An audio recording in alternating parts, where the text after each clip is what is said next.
नमस्कार, मैं हूं आपके साथ प्रियांशा लाजरस और डीएन न्यूज़ प्लस में आप सभी का स्वागत करती हूं। आज हम बात करेंगे धनतेरस के बारे में। इस बार धनतेरस 29 अक्टूबर मंगलवार को है। यह त्यौहार मनाया जाएगा। वहीं धनतेरस का पर्व दिवाली से ठीक 2 दिन पूर्व मनाया जाता है। वहीं धनतेरस से जुड़ी तमाम जानकारी के लिए आज हमारे साथ मौजूद हैं पंडित प्रिया शरण त्रिपाठी जी। तो चलिए उनसे करते हैं खास बातचीत। बहुत बहुत स्वागत है आपका हमारे चैनल में। धन्यवाद। धनतेरस का क्या महत्व है? इस दिन कौन कौन सी चीज़ें खरीदनी चाहिए? देखिए, सबसे पहले तो धनतेरस क्यों मनाया जाता है ये देखने की चीज़ है। कहते हैं कि जब समुद्र मंथन हुआ तो धन्वंतरी का प्राकट्य हुआ। 14 रत्नों में धन्वंतरी का प्राकट्य हुआ कार्तिक महीने के कृष्ण पक्ष की त्रयोदशी को। धन्वंतरी अमृत कलश लेकर पधारे और इसके बाद ही देवताओं में अमृत बांटा गया और फिर इसी के साथ देवता अमर हो गए। तो ये धन्वंतरी का जो प्राकट्य है वो पूरे संसार के लिए बड़ा महत्वपूर्ण था। तो धन्वंतरी त्रयोदशी से कही जाती है क्योंकि इस दिन धन्वंतरी का प्राकट्य हुआ। तो ये एक कथा है कि धनतेरस इसे क्यों कहते हैं। तो इसलिए कहते हैं क्योंकि धन्वंतरी का प्राकट्य हुआ, स्वर्ण कलश लेकर के, अमृत कलश लेकर ये धरती पर आए और देवताओं को उन्होंने अमृत चखाया। दूसरा, एक हेम नाम का राजा था। उसकी एक संतान थी और उस राजा ने अपनी बेटी की जब कुंडली बनवाई तो उसमें लिखा कि भाई जिस दिन इसकी शादी होगी उसके चौथे दिन इसकी मृत्यु हो जाएगी। राजा ने उसे स्त्रियों से बहुत दूर रखा, परवरिश की, मगर अचानक ऐसा कुछ हुआ कि उस बच्चे को एक सुंदर कन्या पसंद आ गई और उन्होंने गंधर्व विवाह कर लिया। गंधर्व विवाह करने के चौथे दिन, जैसा कि तय था, यमदूत आए और उसे लेकर जाने लगे। जो इस बच्चे की पत्नी थी वो बड़ी प्रेमी थी और उसने रोते रोते यमदूतों से कहा कि भैया इसे छोड़ दीजिए। तो उस पर दया करके एक यमदूत ने यमराज से पूछा कि क्या हमारे पास ऐसा कोई विधान है कि जिससे कोई मृत्यु भय से मुक्त हो जावे। तो यमराज ने बताया कि हाँ, अगर कोई दक्षिण की ओर मुख करके 13 दिए जलाए किसी भी वर्ष के कार्तिक महीने के कृष्ण पक्ष की त्रयोदशी में, तो उसे मृत्यु भय समाप्त हो जाता है। तो फिर ये धनतेरस कहलाया और इसमें 13 दिए जलाने चाहिए। तो ये यम की पूजा का दिन है। तो ये एक कहानी है कि यम की पूजा की जाती है, 13 दिए जलाए जाते हैं दक्षिण की ओर मुख करके, इससे यम का भय समाप्त हो जाता है। तीसरी एक बात होती है कि ये जो धनतेरस है वो ऐसे अगर आप देखें तो जो 5 दिन है, धनतेरस, नरक चतुर्दशी, दीपावली, गोवर्धन पूजा और भाई दूज, ये 5 दिन जो है इनमें से कुछ गोत्र रात्र कहलाते हैं और कुछ जो है पंचरात्रियाँ हैं। ये 5 रात्रियाँ होती हैं जो दीपावली की मानी जाती हैं। इसमें धनतेरस बड़ा महत्वपूर्ण है। तो इसमें हम सबसे पहला काम तो ये कि धनतेरस पर हम धन्वंतरी की पूजा करते हैं अच्छे आरोग्य की कामना से। फिर हम पूजा करते हैं कुबेर की, है ना, धन की कामना से। लक्ष्मी की पूजा करते हैं धन की कामना से। और इस दिन हम चांदी के बर्तन खरीदते। कहते हैं कि जो धन्वंतरी थे वो स्वर्ण कलश लेकर, अमृत लेकर आए थे, तो इसलिए सोने का सामान खरीदते हैं। पर चूंकि चंद्रमा शीतलता देता है इसलिए कुछ लोग चांदी का सामान भी खरीदते हैं, कुछ लोग जमीन जायदाद भी खरीदते हैं, कुछ लोग इस समय फर्नीचर्स खरीदते हैं, कुछ लोग गाड़ियाँ खरीदते हैं, कुछ लोग जवाहरात खरीदते हैं। मतलब सभी लोग कुछ ना कुछ खरीदते हैं। तो फिर एक प्रश्न आता है कि खरीदी क्यों करते हैं? क्योंकि माना जाता है कि इस दिन जो भी आप खरीदेंगे वो मल्टीप्लाई हो जाएगा, 13 गुना बढ़ जाएगा। इसलिए 13 गुने की कामना से लोग धनतेरदशी पर खूब सारा इन्वेस्टमेंट करते हैं, खूब सारी खरीदी करते हैं। 13 दिए क्यों जलाते हैं ये हमने जाना, और ये भी जाना कि कैसे हमें क्या क्या चीज़ खरीदनी चाहिए। अब प्रश्न ये उठता है कि इस दिन में हमें क्या खास ध्यान रखना चाहिए। ये पंचरात्रि है, तो पंचरात्रि में आमतौर पे हम यही देखते हैं कि महालक्ष्मी की पूजा होती है और साथ में यम की पूजा होती है, धन्वंतरी की पूजा होती है, कुबेर की पूजा होती है, और हम एक तरफ में समृद्धि और दूसरी तरफ में अमरता या एक तरह से मृत्यु भय से निवृत्ति, ये दो चीज़ें एक साथ हम चाहते हैं। तो इस तरह से हम देखते हैं कि धनतेरस का दिन जो है वो बड़ा महत्वपूर्ण होता है। इस समय एक जो मुहूर्त का प्रश्न है कि मुहूर्त क्या होगा, ये देखने की चीज़ होगी, क्योंकि धनतेरस जो है वो 2024 29 अक्टूबर को मनाया जा रहा है। तो इस समय मुहूर्त के लिए अगर हम देखें तो हम मुहूर्त की चर्चा करते हैं। मुहूर्त इस समय हमारे पास में संध्या काल में बहुत अच्छा मुहूर्त है, और धनतेरस में आप बहुत सारी खरीदी इस मुहूर्त में कर सकते हैं। तो धनतेरस में अगर आप कोई चीज़ खरीदना चाहते हैं तो 29 अक्टूबर को जो धनतेरस होने वाला है, इसमें 11:09 के बाद में त्रयोदशी की शुरुआत होगी। इसका मतलब ये हुआ, और ये 30 अक्टूबर को 1:13 तक होगी। ध्यान रखिए कि मंगलवार के दिन धन त्रयोदशी पड़ रही है, इसलिए भूल के भी जमीन जायदाद नहीं खरीदिए। इस समय जमीन जायदाद मत खरीदिए, और मिट्टी से बनी चीज़ों की खरीदी अगर आप हो सके तो आप ना करें तो ये काफ़ी अच्छा, क्योंकि हमारे यहाँ मंगलवार को बड़ा शुभ दिन माना जाता है। इस दिन किसी भी तरह के भूमि से संबंधित कार्य नहीं किए जाते, तो इसलिए इसे छोड़ करके बाकी कोई भी सामान आप खरीदें, आपके लिए काफ़ी फ़ायदेमंद रहेगा। एक प्रश्न और भी है कि जैसे हम देखते हैं कि 29 अक्टूबर को 11:09 के बाद में जो धनतेरस होने वाला है, उसमें बहुत तरह के मुहूर्त है। यदि आप धन त्रयोदशी में दोपहर में कोई चीज़ खरीदना चाहते हैं तो दोपहर में 11:24 से 12:10 तक ये आपको अभिजीत मुहूर्त मिलेगा। और फिर हम देखते हैं कि 4 लग्न है हमारे पास में, तो तुला है, वृश्चिक लग्न है, सिंह लग्न है। तो हम देखें कि कुंभ लग्न 1:38 से 3:12 तक, वृषभ लग्न 6:26 से और 8:25 तक, और सिंह लग्न है रात्रि को 12:53 से और 12:53 से 3:03 तक। तो इस तरह से ये मुहूर्त हैं जो धनतेरस के समय आप चीज़ों की खरीदी कर सकते हैं, महालक्ष्मी का पूजन कर सकते हैं, ये सारी चीज़ें कर सकते हैं। जी जी, तो ये हमने पंडित जी से जाना कि किस तरह से धनतेरस का जो पर्व है वो मनाया जाता है और क्या कुछ इस धनतेरस का महत्व होता है। अब जानते हैं कि किस तरह से धनतेरस की पूजा की जाती है। देखिए, क्या है, धनतेरस की एक और मान्यता है कि धनतेरस के दिन व्यापार में गादी बिछाई जाती है, नहीं गद्दा होता था पहले। आजकल तो शर्ट पैंट वाले हो गए, तो ये कुर्सी टेबल पे बैठते हैं। पहले एक गादी होती थी, गद्दा होता था, उस गद्दे की स्थापना होती थी, वो धनतेरस के दिन होती थी। तो शुभ मुहूर्त में गादी बिछाई जाती है और उसी गादी पे सारी पूजाएं होती हैं। तो गादी है, गादी बिछा करके गादी रख लें, फिर उसे स्टेशनरी में सब में स्वास्तिक मार लें केसर या सिंदूर से। और फिर यहाँ पर जो हमने धनतेरस में चीज़ें खरीदी, सबसे पहली चीज़ होती है स्टेशनरी।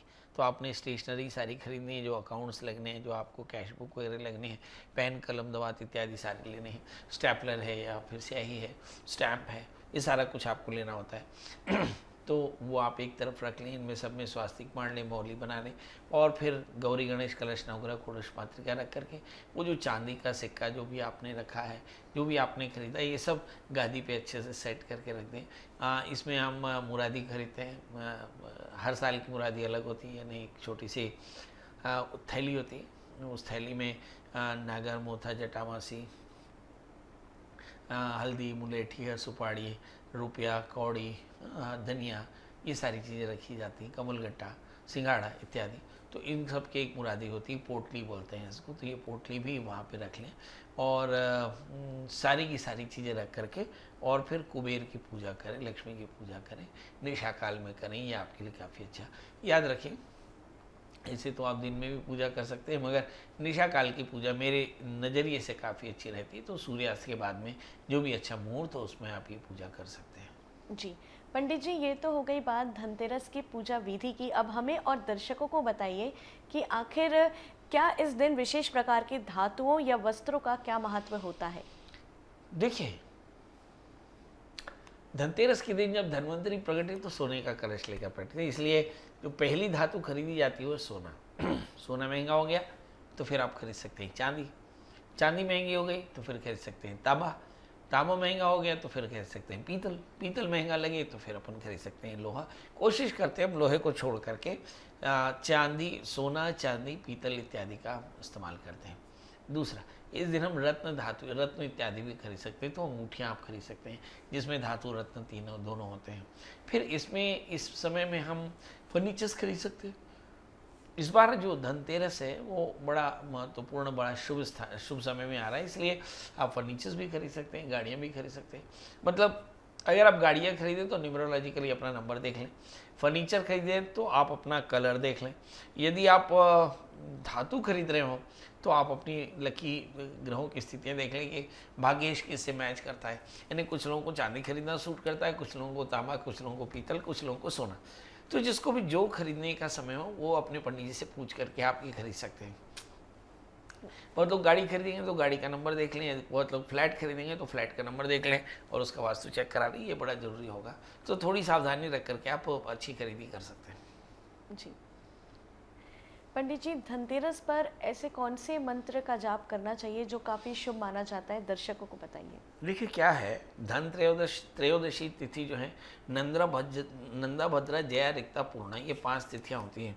तो नंदा भद्रा जया ये जो 13वीं तिथि है ये जया तिथियां होती हैं। जया तिथियां माने इसमें किए गए सारे काम सिद्ध हो जाते हैं, इसलिए आप श्री सूक्त का पाठ सकते हैं, लक्ष्मी सूक्त का पाठ कर सकते हैं, आप महालक्ष्मी मंत्र गजप कर सकते हैं, आप कमल गट्टे से लक्ष्मी जी का हवन कर सकते हैं।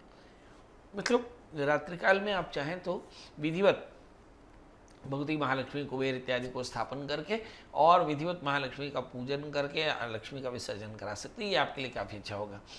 तो महालक्ष्मी का मंत्र बड़ा सीधा है, ओम ह्रीं महालक्ष्मी नमः, बड़ा आसान है ना। यदि आप श्री सूक्त इत्यादि पढ़ना चाहते हो तो हिन्न वर्णामणि स्वर्णहरसजम, ये सारे मंत्र हैं जिनका पाठ करके और कमल भगवती को महालक्ष्मी में चढ़ाएं तो अच्छा रहेगा। तो एक छोटी सी विधि मैं आपको बता देता हूँ। गौरी गणेश कलश नवग्रह षोडश मातृका की स्थापना आपने देखी ही है। बहुत सारे कमल और कमल के फूल आप रख लीजिए और एक एक फूल आप भगवती को चढ़ाती जाइए महालक्ष्मी के मंत्र के साथ, और फिर पूजा करने के बाद विधिवत महालक्ष्मी की प्रीता के लिए हवन करिए। हवन करने के बाद अलक्ष्मी जी का विसर्जन करिए, फिर लक्ष्मी का पूजन करके और फिर व्रत की पूर्णता करिए। इस तरह से भी आप अगर धनतेरस में लक्ष्मी कुबेर की उपासना करें तो इस समय जबरदस्त लक्ष्मी का वास आपके घर में होगा। पंडित जी, धनतेरस के ही दिन खरीदारी का क्या महत्व है? ये क्या प्रचलन है कि इस दिन लोग काफ़ी बढ़ चढ़ कर खरीदारी करते हैं? देखिए हमारे यहाँ पे धनतेरस के दिन कहते हैं कि अगर कोई चीज़ खरीदी जाए तो 13 गुनी बढ़ती है, इसलिए लोग खरीदते हैं। इस दिन किसान भी बीज खरीदते हैं और बीज बोते। कहते हैं कि इस दिन अगर बीज बोवें तो किसान को 13 गुना फायदा होता है। तो लोग अपने घर में धनिया खरीदते हैं, धनिया बो देते हैं और साथ में बीजों को भी रखते हैं, चांदी भी खरीदते हैं, सोना भी खरीदते हैं। तो ये जो खरीदने की परंपरा है उसके पीछे परसेप्शन यही है कि अगर हमने कोई चीज़ खरीदी तो 13 गुने बढ़ने वाली है। तो बस इसी परसेप्शन को लेकर के हम लोग बहुत सारी खरीदी करते हैं। पंडित जी, जो 13 का ये आंकड़ा है आप जिक्र कर रहे हैं, 13 का, 13 दिए भी जलाए जाते हैं धनतेरस में, ये 13 ही क्यों? देखिए धन्वंतरी अमृत का कलश लेकर के कार्तिक महीने के कृष्ण पक्षी त्रयोदशी को प्रगटे थे और ये अमरता का कलश असल में यम की प्रियता से ही संभव है। तो यम की प्रियता बनाए रखने के लिए 13 दिए जलाए जाते हैं, क्योंकि यह जो अमरता का आशीष या सौभाग्य का आशीष जो धन्वंतरी देने वाले हैं ये यम की कृपा से देने वाले हैं, राइट। तो ये 13 दिए ही जलाए जाते हैं। आज के दिन 14 नहीं, मतलब त्रयोदशी के दिन 14 दिए नहीं जलाए जाते हैं। 14 दिए जो है वो नरक चतुर्दशी या रूप चौदस के दिन मनाए जाते हैं, उसकी चर्चा हम आने वाले दिनों में करेंगे। मगर आज हम बता दें कि 13 दिए ही जलाए जाते हैं क्योंकि धन्वंतरी का प्राकट्य त्रयोदशी हुआ था। दूसरा प्रश्न, ये 13 का फिगर क्या है? तो माना जाता है कि इस दिन हम लक्ष्मी कुबेर की पूजा करें तो वह 13 गुने सिद्धि देती है, इसलिए हम लक्ष्मी कुबेर की पूजा भी करते हैं और खूब जम करके खरीदी करते हैं। जी, धनतेरस दिवाली के 2 दिन पहले ही क्यों आता है? क्या इसका दिवाली से कोई संबंध है? धनतेरस दीपावली के दिन क्यों आता है, ये पूरी की पूरी कहानी जो है समुद्र मंथन की है। समुद्र मंथन में 14 रत्न मिले, जिसमें महालक्ष्मी का प्राकट्य कार्तिक महीने के अमावस्या को हुआ और धन्वंतरी का प्राकट्य त्रयोदशी को हुआ, है ना। तो इस तरह से त्रयोदशी से लेकर के और फिर अमावस्या तक का देखा।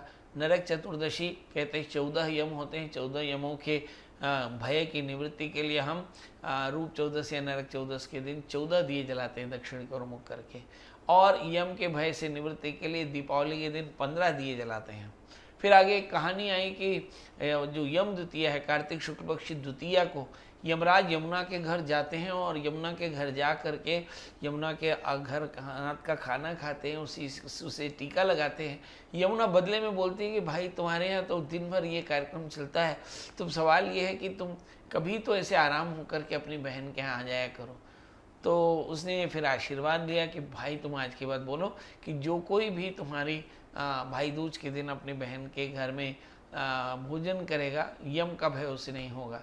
तो इस तरह से हम देखते हैं कि धनतेरस से लेकर के दूज तक ये 5 दिन जो हैं ये पूरी तरह से एक दूसरे से इंटरकनेक्टेड हैं, और मोटे तौर पर इन 5 दिन में यम के भय की निवृत्ति के लिए पूजाएं होती हैं। यम की जीवन में समृद्धि के लिए पूजा होती है महालक्ष्मी की, जीवन में समृद्धि के लिए पूजा होती है कुबेर की, और आगे चल करके कृष्ण हुए, कृष्ण ने कर्षित इति कृष्ण, जिन्होंने पूरे संसार को खोद कर रख दिया है। इसी कृष्ण से किसान बना, कृष्ण से किसान, किसान से किसान बना। तो जो किसान है ये करता क्या है? एक्चुअली जब कृष्ण का जीवन देखें तो ऐसा लगता है कृष्ण ने हल लगा करके और जो पुरानी मर्यादाएं थी सबको तोड़ के फेंक दिया और नई मर्यादाओं का स्थापन किया। नई मर्यादा में किसान था, गाय थे, ग्वाले थे, है ना। तो हमारे यहाँ पे गाय ग्वाले, प्रकृति, जल, जंगल, जमीन का बड़ा महत्व हुआ। और फिर आगे चल करके जो चौथा दिन है वो उसके बाद में उन्होंने अन्नकूट का व्यवस्था की, गोवर्धन पूजा और अन्नकूट की व्यवस्था की। मतलब इस तरह से 5 दिन की जो पूजा है वो सौभाग्य, समृद्धि, आयुष में वृद्धि और सब प्रकार के निरोगता का त्यौहार है। इसमें आप देखेंगे लोग बढ़िया बढ़ चढ़ करके तैयार होते हैं, फ्रेश होते हैं, अच्छे से शेविंग करा के, अच्छे से ट्रिमिंग करा के, पुरुष महिला बच्चे सभी आनंदित होते हैं। शरीर का भी ध्यान करते हैं, घरों का भी ध्यान करते हैं, आसपास की जगह का भी ध्यान करते हैं, घरों को रोशन करते हैं और खूब एक दूसरे को बधाइयाँ बांटते हैं, एक दूसरे से गले मिलते हैं, एक दूसरे को हैप्पी यानी खुशियों की विशेष देते हैं, खुशियों का आशीर्वाद देते हैं, खुशियों का एक बधाई देते हैं। तो कुल मिलाकर के ये जो 5 रात्रि हैं ये भय की मुक्ति के साथ, यम के भय की मुक्ति के साथ आनंद का उत्सव है, और इस आनंद में पैसा है, नाम है, शोहरत है, प्रसिद्धि और सब प्रकार की समृद्धि भी है। तो इस तरह से हम देखते हैं कि जो धनतेरस से लेकर के और द्वितीया तक ये जो 5 दिन हैं ये सारा का सारा यम के भय से निवृत्ति और महालक्ष्मी की पूजन का उत्सव है। जी पंडित जी, हमें और दर्शकों को बताइए धनतेरस पर क्या करना चाहिए और क्या नहीं करना चाहिए, किन बातों का विशेष ध्यान रखना चाहिए जिससे धनतेरस शुभ हो। हाँ, ये प्रश्न आपने बड़ा गजब का किया, क्योंकि क्या धनतेरस शुभ होना चाहिए, पर इसी बीच में एक चीज़ होती है, दीपावली के समय में लोग जुआ खेलते हैं और उसकी चलते और ये हार जाते हैं, फिर बहुत बुरा होता है। तो इसलिए ऐसा है कि जुआ खेलना बुरा है। फिर इस दिन चूँकि देव पूजन होता है इसलिए मांसाहार या शराब इत्यादि बिल्कुल न करें, नशे का सेवन न करें। कोशिश करें कि आप परम पवित्र होकर के एक भोजी भूमिशाई भूतवा ब्रह्म शुचि, एक बार आहार लें, आहार सात्विक रखें, भगवान का ध्यान करें और फिर भगवान लक्ष्मी नारायण का, राम कृष्ण का, है ना, पूजन करके और फिर अपने जीवन को धन्य बना सकते हैं। तो ये एक कुछ खासियत है जिसके चलते आप अपने बच्चों के करियर में एक अच्छा बूस्ट देखते हैं और ये करना चाहिए। जी पंडित जी, मैं आपसे एक और बात जानना चाहूँगी कि ये जो धनतेरस का त्यौहार है ये सदियों से चलता आ रहा है, अब जो कि ये नई पीढ़ी आ गई है, अब इस पर आप कितना बदलाव देखते हैं और नई पीढ़ी को किस तरह धनतेरस का महत्व मानना चाहिए? देखिए, एक पीढ़ी से दूसरी पीढ़ी में संस्कारों का जो आदान प्रदान होता है वो विनयपूर्वक होना चाहिए, मगर इन दिनों में हम देखते हैं कि हम अपने बच्चों से बातें नहीं कर पाते। ये एक बुरी बात है। इसलिए आने वाली पीढ़ियों में संस्कार कैसे जाएंगे ये देखने का विषय होगा। मुझे ऐसा लगता है कि बहुत सारे बच्चे तो अभी भी, मुझे ऐसा लगता है कि वो ज्योतिष या कर्मकांड या पूजा पाठ में उनका विश्वास नहीं है, और ऐसे बच्चों की संख्या लगातार बढ़ रही है। खासकर जहाँ पर रशिया और जापान का मोड़ है, वहाँ पर इस तरह की संस्थाएं जो हैं वो काफ़ी खिलवाड़ कर रही हैं। तो सबसे बड़ी बात यह है कि भगवान कृष्ण और राम की पूजा करनी चाहिए, हनुमान जी की पूजा करनी चाहिए, महालक्ष्मी की पूजा करनी चाहिए, कुबेर की पूजा करनी चाहिए, क्योंकि ये जो महालक्ष्मी का त्यौहार है ये सबसे जुड़ा हुआ है। एक कहानी ये भी है कि कहते हैं कि महालक्ष्मी दीपावली के दिन जो भगवान राम थे वो अयोध्या लौटे, तो अयोध्या में राम के लौटने की खुशी में दीपावली का कार्यक्रम हुआ।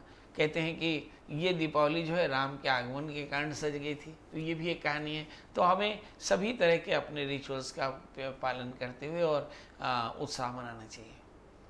पंडित जी, जैसे कि धनतेरस एक शब्द है और कहीं ऐसे भी देखा जाता है कि ध्यान तेरस बोला जाता है, तो इसका क्या महत्व है? धन और ध्यान में क्या अंतर है?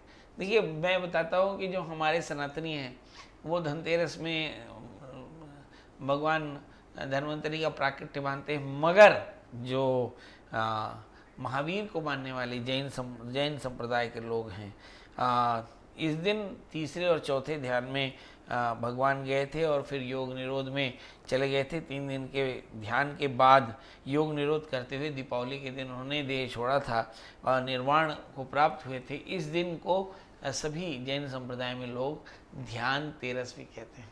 तो अभी तक हमने धनतेरस की कहानी पढ़ी और अब हम ध्यान तेरस की बात करते हैं।